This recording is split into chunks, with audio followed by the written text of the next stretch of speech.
최근 사업장에서 근로자 사망 사고가 잇따른 가운데 산재 사고의 고리를 끊기 위해선 기업과 정부 그리고 지자체가 함께 나서야 한다는 목소리가 커지고 있습니다. 청소년들이 자주 쓰는 휴대전화에서 황색 포도상구균 등 식중독균이 검출됐습니다. 휴대전화가 질병 감염의 매개체가 될 수 있어 주의가 요구됩니다. 수입쌀을 원료로 만든 막걸리가 국내산 쌀 막걸리로 둔갑해 유통됐습니다. 육안으로도 맛으로도 구별하기 어려워 2년 동안 단속에 걸리지 않은 채 130만 병이 유통됐습니다.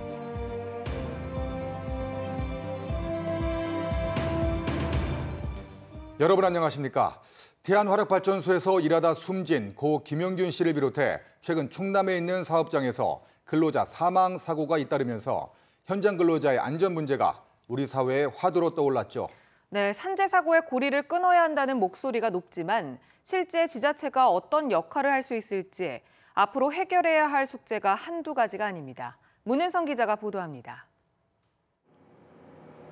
비정규직 노동자 고 김용균 씨가 숨진 태안화력발전소. 역시 컨베이어 벨트를 점검하다 근로자가 숨진 현대제철 당진제철소. 장소는 다르지만 두 사고는 닮았습니다. 양승조 지사와 충남도 의회 의원들이 사고가 난 현대제철을 찾았습니다. 33분 정도가 지난 10년 안에 사망했다는 것은 참으로 안타깝고 더욱더 이 사고 예방에 만전을 기하고 더 철저히 해야 되겠냐. 현대제철은 사망사고 이후 안전 점검을 통해 472가지 문제를 찾았고 개선 계획을 세우고 있다고 말했습니다. 자율안전 진단을 시행토록 하겠습니다. 이 전사 안전 부분은 당전 제철소뿐만이 아니라 저희 현대제철 각 사업장 인천, 포항, 순천 다 포함해서 이 TFT 활동을 시행토록 하겠습니다. 하지만 현장의 대책은 방호 펜스 강화, 경광등 설치 등 안전을 위해 기본적으로 필요한 것들 뿐 근본적인 안전 대책은 여전히 미흡한 수준입니다. 펜스를 조금 높여주고 경광등을 달아주고 이 문제를 이렇게 해서는 과연 안전한 현장으로 만들어졌다라고 이야기할 수는 없을 것이라고 이렇게 생각합니다. 현행법상 현대제철 등의 사업장 관리는 정부와 한국안전보건공단이 하게 돼 있습니다.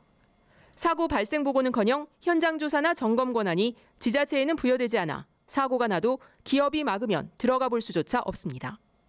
충남도는 산재 사고 시 지방정부 권한을 확대하는 법 개정과 함께 민간 기획단을 만들어 산업안전 예방교육과 사고 처리 과정에 도가 참여하는 방안을 추진하겠다고 밝혔습니다.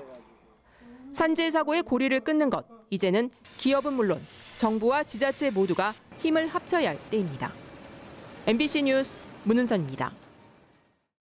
3.1운동 100주년을 맞아 천안 출신의 독립운동가 유관순 열사의 서훈이 1등급으로 상향된 가운데 2등급인 서고 이동영 선생의 서훈도 상향해야 한다는 움직임이 일고 있습니다. 나라사랑 국민운동본부와 서고 이동영 선생 선양회는 천안시청에서 기자회견을 열고 대한민국이라는 나라의 이름을 짓고 민주공화제와 삼권 분립을 규정하며 민주주의의 초석을 다진 이동영 선생의 서훈이 2등급에 그쳐 제대로 된 평가를 받지 못하고 있다며 서훈 승격을 촉구했습니다. 또 100만 명 서명을 목표로 청와대 국민청원도 시작해 임시정부 수립 기념일 직전인 다음 달 10일까지 진행하기로 했습니다.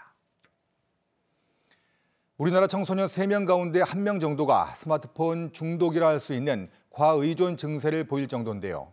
오랜 시간 쓰는 청소년 휴대전화에서 식중독 균이 검출됐다는 연구 결과가 나왔습니다. 조명아 기자가 보도합니다.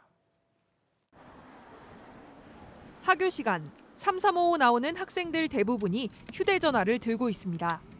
우리나라 청소년의 30.3%가량이 스마트폰 과의존 위험군에 속할 정도로 휴대전화는 청소년들의 필수품이 됐습니다. 학교나 학원 끝나고 시간 남을 때 많이 이용하는 것 같아요. 매일 쓰는 휴대전화, 하지만 소독을 하는 경우는 극히 드뭅니다. 그냥 책상에 놨다가 하고 싶을 때 그냥 바로 하는 편. 너무 오래 걸리기도 하고 귀찮고 그래가지고. 대전시 보건환경연구원이 청소년 휴대전화 116개를 표본조사했습니다. 초등학교 고학년생과 중고등학생의 휴대전화를 대상으로 식중독균 오염을 조사했는데 황색 포도상구균을 포함해 2종류의 식중독균이 발견됐습니다. 황색 포도상구균이 17건, 바실러스 세레우스균은 20건 분리됐는데 이 균들은 면역 체계가 불안할 때 식중독을 일으킬 수 있습니다.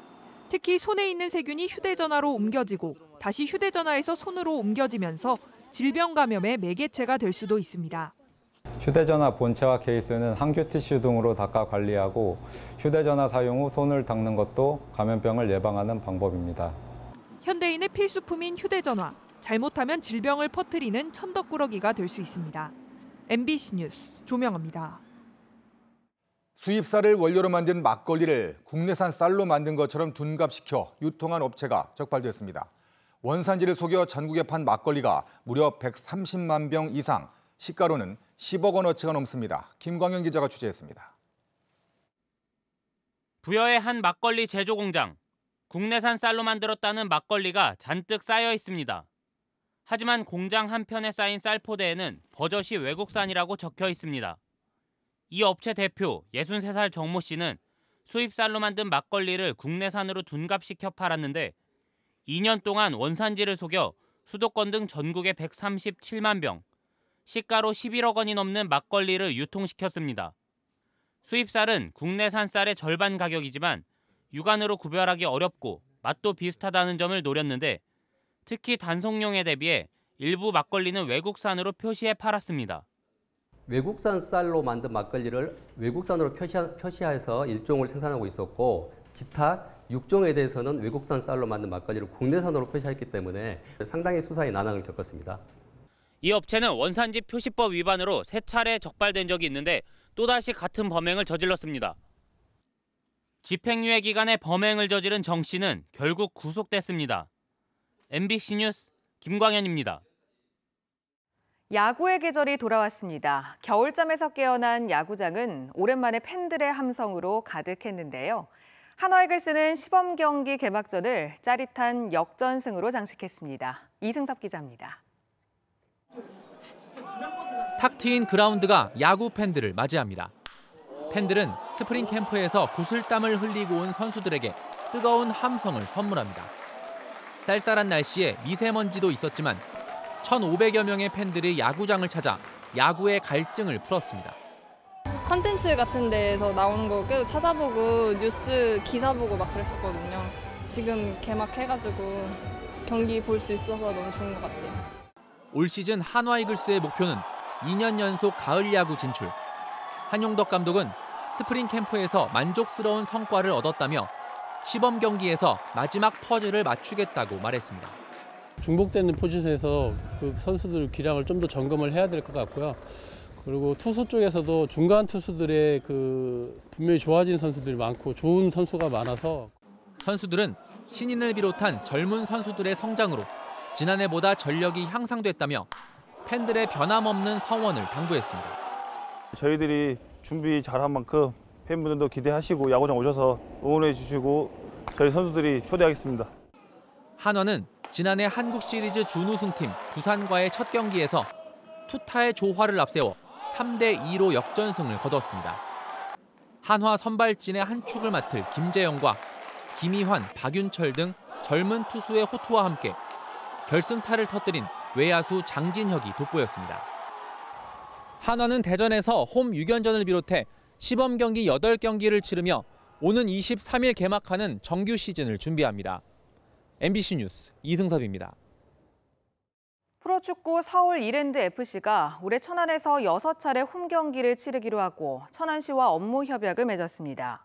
최근 축구 종합센터 유치에 뛰어든 천안시는 서울 이랜드가 전국체전 대비 보수공사로 안방인 잠실 주경기장 사용이 불가능해지자 천안 종합운동장을 제공하기로 했으며 이에 따라 다음 달 6일 수원과의 경기를 시작으로 6월까지 6경기가 천안에서 진행됩니다.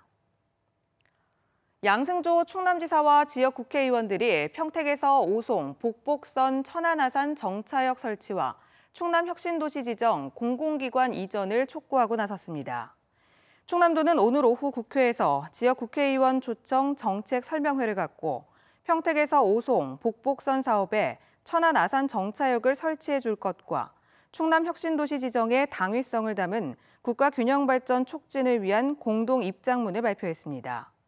또 분암호 역 간척을 통한 해양 생태도시 조성, 충청 산업문화철도 국가계획 반영, 성문산단 이입철도 대산항 연장 등 지역 현안에 대한 도움도 요청했습니다.